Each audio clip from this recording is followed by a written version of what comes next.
Գեղարքունիքի երկրագիտական թանգարանը հիմնադրվել է 1952 թվականին։ Այստեղ 27 տարի է աշխատում է Մանյա Չարվադարյանը։ Նա ամեն օր թանգարանի այցելուներին պատմում է հայրենի քաղաքի պատմության հիշարժան իրադարձությունների մասին և հյուսում անցյալի ու ներկայի սեփական տարեգրությունը։ Թանգարանը մի միջավայր է, որտեղ պահպանվել է նախնիների ժառանգությունը։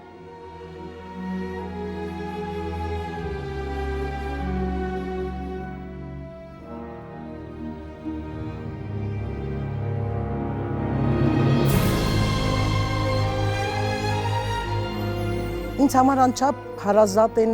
իրեր, որոնք առնչվում են իմ ընտանիքի անդամի հետ։ Օրինակ, Ֆիբուլ կոչված հարմարանքը թանգարանին է նվիրել իմ ամուսինը, այն գտել է սարերից բերված հողի միջից և նվիրել թանգարանին։ Ֆիբուլը